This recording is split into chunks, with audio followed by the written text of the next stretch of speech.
이제 이번 런던에서의 공격은 10월 7일 이후 전 세계적으로 급증한 반유대주의 공격 중 하나입니다. 그래서 이 소식과 지역 및 전 세계적으로 일어나고 있는 다양한 사안들에 대한 반응을 듣기 위해 저희는 이스라엘 외무부 차관인 샤론 하스켈 씨를 스튜디오에 모셨습니다. 시간 내주셔서 정말 감사합니다.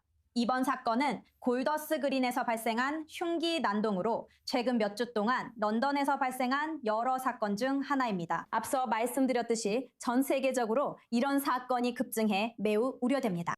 이스라엘은 이런 상황에서 영국과 같은 곳의 당국과 어떻게 대응하고 있나요? 이런 상황에서 어떻게 대응하시나요? 유대인이라는 이유로 대낮에 거리에서 공격당하는 일이 있습니다. 글쎄요, 영국이든 호주든 캐나다든 어디에서든 말씀드리고 싶은 것은 저는 2년이 넘는 시간 동안 모든 외교회의에서 피가 흘러지는 것은 시간 문제일 뿐이라고 계속 경고해 왔어요.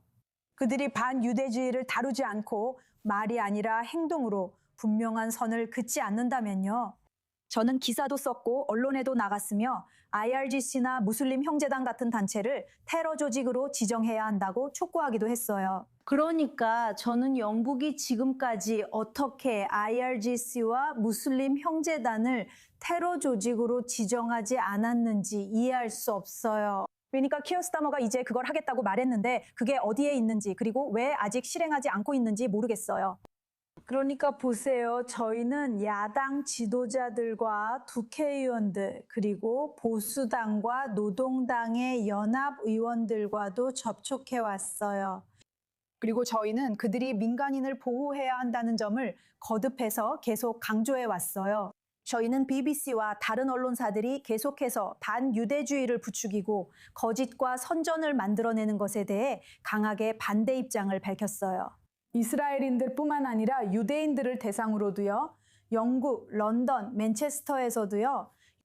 제 말은 이런 일들이 언론과 현 정부에 의해 너무 오랫동안 방치되어 왔다는 거예요. 그리고 오늘 케미 벤도크가 발표한 성명도 그렇고요. 만약 그게 다른 집단이었다면 예를 들어 흑인 교회가 불에 타거나 흑인 기독교인들이 칼에 찔렸다면 다른 소수 집단 중 어느 한 곳에서라도 비상사태가 선포됐을 거예요. 하지만 유대인들에게는 뭔가 계속해서 그런 수사만 이어지고 실제 행동은 뒷전으로 밀려나요. 이건 분명히 매우 고통스러운 상황이에요. 그리고 말씀하신 것처럼 이런 사건들은 영국뿐만 아니라 호주, 캐나다, 유럽, 그리고 분명히 미국 여러 지역에서도 목격되고 있어요. 이제 우리가 다루고 있는 주요 뉴스 중 하나로 주의를 돌리고 싶어요. 그건 바로 여러 전선에서의 휴전을 위한 외교적 노력에 관한 이야기입니다. 우리는 미국과 이란 사이에서 그리고 그들의 이른바 외교적 노력에서 어떤 결과가 나올지 기다리고 있다는 것을 알고 있어요.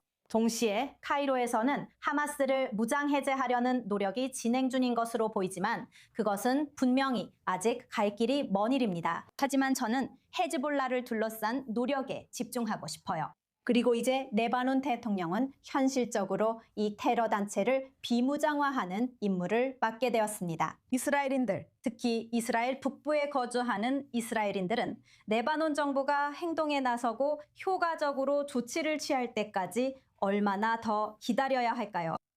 우선 우리는 기다리고 있지 않습니다. 네. 시작하죠.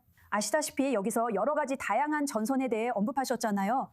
우선 레바논 전선에 관해서는 오늘 우리는 수십 년 동안 한 번도 가본 적 없는 역사적인 장소에 있다고 생각해요. 우리는 그곳에 가본 적이 없어요. 그 나라는 이스라엘 사람과 대화만 해도 범죄가 되는 법이 있는데 지금은 직접 협상을 하고 있잖아요. 알다시피 그렇게 하면 범죄자가 되고 체포되어 처벌을 받게 돼요.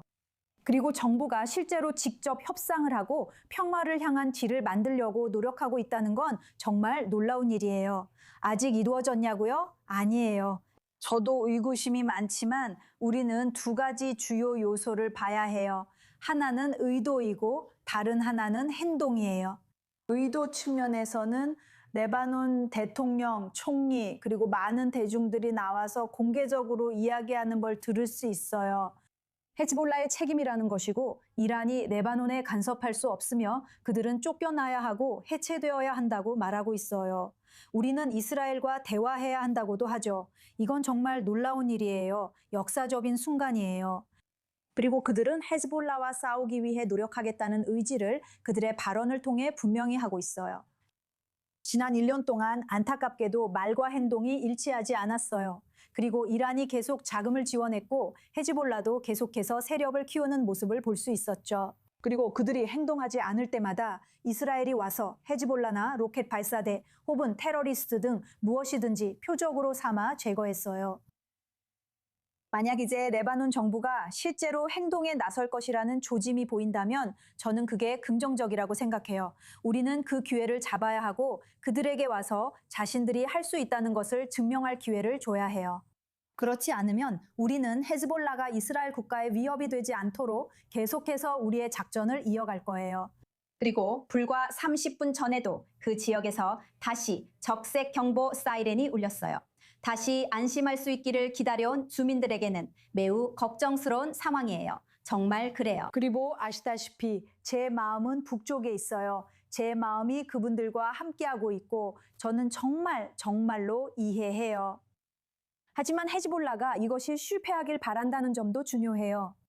네, 헤즈볼라는 이스라엘과 레바논 전쟁을 원해요. 우리는 그들을 어떻게 해체할지 노력해야 해요. 그들이 헤즈볼라를 이스라엘과 레바논의 적으로 선언했다는 사실은 정말 놀라운 일이에요. 이건 중요한 거예요. 그리고 이제 우리는 행동에 나서 그들을 해체할 방안을 찾아야 해요. 바라건대 그런 일이 일어나길 바라지만 여전히 많은 의문이 남아있고 앞으로 가야 할 길이 멀어요. 최신 선단이 이 해안으로 향하고 있는 것에 대한 당신의 의견도 듣고 싶어요.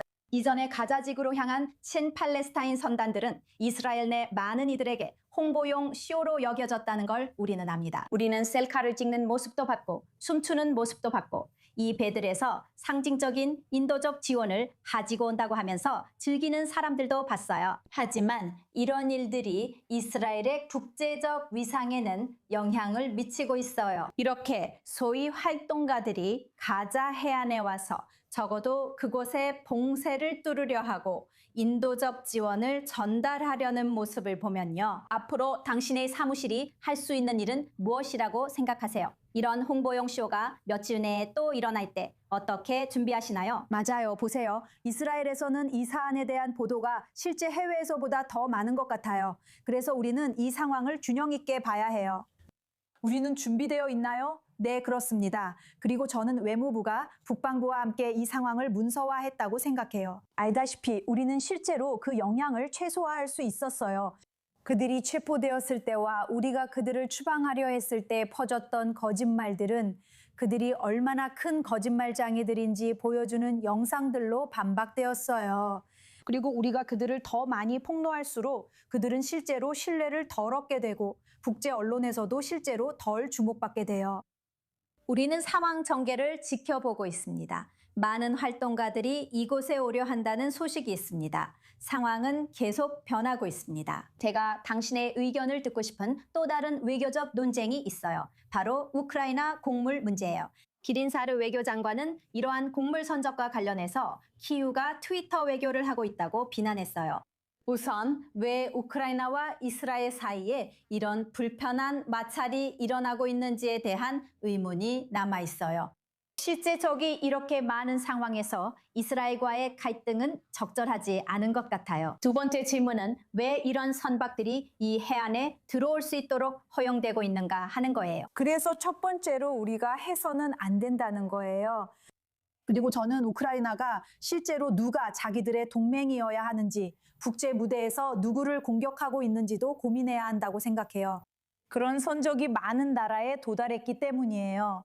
그런데도 그들은 어떤 불법적인 일이 일어나고 있을지도 모른다는 문서를 우리에게 보여주기도 전에 공개적으로 언론에서 이스라엘을 공격하기로 선택했어요. 제가 그 곡물이 거기서 왔다는 걸 아나요? 그것들이 도난당했다는 문서가 있나요? 보통 친구 사이에서는 그런 걸 우리에게 보내주면 우리가 처리하잖아요. 안타깝게도 그들은 우리에게 아무 정보나 문서도 보내지 않았어요. 그들이 이런 보여주기식 언론 플레이를 벌여서 우리에게 압박을 가하려고 했음에도 불구하고 우리는 그들에게 부탁했어요. 실제로 우리가 조치를 취할 수 있도록 자료를 제출해 달라고요. 그리고 그들은 여전히 제출하지 않았어요. 그래서 요청이 제출되고 있어요. 만약 그 곡물이 도난당한 것으로 밝혀지고 불법적으로 이스라엘로 반입된다면 어떻게 되나요? 그러면 우리는 국방부, 교통부, 외교부의 법적 절차를 거쳐야 하고 다른 나라와 마찬가지로 법적으로 어떻게 처리해야 할지 살펴봐야 해요. 하지만 그들이 어떤 주장에 대한 서류도 제공하지 않으면 저는 그렇게 할 수 없어요. 이런 논쟁이 공개적으로 일어나야 했다는 게 안타까워요. 그리고 저는 아시다시피 많은 지원과 협력이 있었고 이스라엘은 처음부터 우크라이나를 지지해 왔다고 생각해요. 우리는 친구들이 실제로 우리에게 와서 이 문제를 논의해 주길 기대해요. 그게 모든 동맹국이나 친구에게 해야 할 일인 것처럼요. 동맹국가 친구들에 대해 이야기하자면 저는 도널드 트럼프와 이스라엘의 관계에 대한 당신의 생각이 궁금해요. 그리고 최근 여론조사에 따르면 민주당 내에서나 이스라엘의 시각에서 그에 대한 지지가 줄어들고 있어요.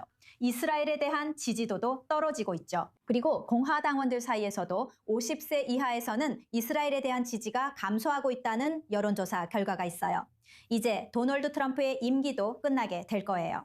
분명히 다음에 누가 올지는 알 수 없어요. 이스라엘이 지금 엄청난 동맹인 도널드 트럼프를 계속 지지해온 것에 대해 걱정되시나요? 미래의 지도자들, 미래의 관계, 그리고 미래의 동맹 관계를 위해 어떤 조치들이 마련되어 있나요? 우선 첫 번째로 이스라엘은 백악관에서 도널드 트럼프 대통령보다 더 좋은 친구를 바랄 수 없었어요. 네, 그는 우리가 가장 힘들었던 시기에 곁을 지켜줬어요. 그리고 이 점은 바로 분명하게 해야 해요. 두 번째는 안타깝게도 우리가 살고 있는 이 세상에서는 좌파와 우파 사이의 분열이 점점 더 심해지고 있다는 거예요. 그리고 이건 경제적인 측면과 안보적인 측면에서의 고전적인 좌우의 구분, 그러니까 전통적인 철학적 구분이 아니에요. 요즘에는 극단적인 세계화 접근 방식이나 극진보 운동이 더 보수적인 쪽과 대립하는 모습을 더 많이 볼 수 있어요. 네, 더 전통적이고 더 가족 중심적이며 더 종교적인 쪽이요. 이런 현상은 미국뿐 아니라 유럽에서도 나타나며 여러 이슈에서 점점 좌우를 나누는 요인이 되고 있다고 생각해요. 그리고 좌파와 우파 사이의 그 싸움에서 이민 문제, 이슬람화의 확산, 그리고 퍼지고 있는 급진적 이슬람에 대한 논쟁이 있어요. 그리고 아시다시피 그것을 어떻게 다뤄야 할지에 대한 문제도 있어요. 이스라엘은 사실 지금 전 세계 여러 사회에서 실제로 벌어지고 있는 아주 큰 논쟁의 한 가지 증상이에요. 저는 그 문제가 곧 해결될 것 같지 않아요. 미국뿐 아니라 다른 많은 나라에서도 좌파와 우파 사이에서 이스라엘에 대한 지지가 어떻게 갈리는지 볼 수 있어요. 그리고 보통, 항상 그런 건 아니지만 대체로 정치 지형에서 오른쪽에 있는 쪽이 왼쪽보다 이스라엘과의 유대감이나 관계가 더 따뜻하다는 걸 알 수 있을 거예요. 그리고 이것은 이스라엘이나 이스라엘의 접근 방식 혹은 가자지구 전쟁 때문이 아니에요. 이것은 좌파, 우파 구분 방식에 따라 달라집니다. 그리고 지금 유럽이든 미국이든 마찬가지예요. 앞으로 정말 흥미로운 시기가 될 거예요. 중간선거도 다가오고 있고요. 그리고 물론 그 임기가 끝나면 또다시 많은 질문들이 남게 되죠. 선거에 대해 말하자면 이스라엘에서 무슨 일이 일어나는지 여쭤봐야겠어요. 최근 야당 그룹 바이아카드의 발표가 있었죠. 바이아카드는 나탈리 베네, 야엘 라페드, 그리고 잠재적으로 가디 아이젠코트와 함께 한다는 의미입니다. 하지만 언론에서는 리쿠드 B 또는 BET라는 새 정당 구성에 대한 추측이 많습니다. 그것은 히브리어로 B를 뜻하는 글자입니다. 또 당신이 참여할 거란 추측이 많습니다. 예, 아니오로만 답해주세요. 보세요. 우선 많은 추측과 대화 그리고 소문들이 있습니다. 저는 거기에 덧붙일 말이 없지만 개인적으로 저는 제가 할 수 있는 곳이라면 어디든 있겠다고 말씀드릴 수 있습니다. 나라를 위해 봉사하고 기여하는 우익들을 대표해서요. 그건 전에 말씀드렸어요. 저는 리쿠드에서 그렇게 할 수 없을 것 같아 리쿠드로 돌아가길 거부합니다. 그리고 다음 선거에서 저는 정치 지형의 우파 쪽에 있을 거예요. 하지만 우리나라에 가장 많이 기여하고 헌신하는 사람들을 대표하고 옹호할 것입니다. 하지만 동시에 저는 지금 내부 정치에는 크게 관여하지 않고 있습니다. 저는 국제 무대에서 이스라엘을 옹호하는 제 위치에 집중하고 있습니다. 우리는 전쟁 중입니다. 우리나라와 우리 국민을 지키기 위해 해야 할 일이 너무 많습니다. 그래서 저는 여기에 대부분의 에너지를 쏟고 있습니다. 이스라엘 정치에 여성 리더가 충분하다고 보시나요? 간단히 답변 부탁드립니다. 아니요, 안타깝게도 그렇지 않습니다. 하지만 여성들이 이런 자리에 나서지 않고 이를 위해 싸우지 않는 것도 사실입니다. 그리고 그것은 어렵습니다. 알다시피 여성으로 사는 건 쉽지 않아요. 젊은 여성으로 산다는 것도 쉽지 않아요. 저는 더 많은 여성들이 이런 자리에 올 수 있도록 계속 밀고 격려할 거예요. 이 싸움은 계속해야 하며 우리도 더 적극적으로 나서야 한다고 생각해요. 그리고 제가 할 수 있는 한 계속해서 유리천장을 깨고 여성들을 앞으로 나아가게 밀어줄 거예요. 샤론 하스케 이스라엘 외무부 차관님, 이렇게 폭넓은 인터뷰에 함께해 주셔서 감사합니다. 귀한 시간 내주셔서 정말 감사드립니다.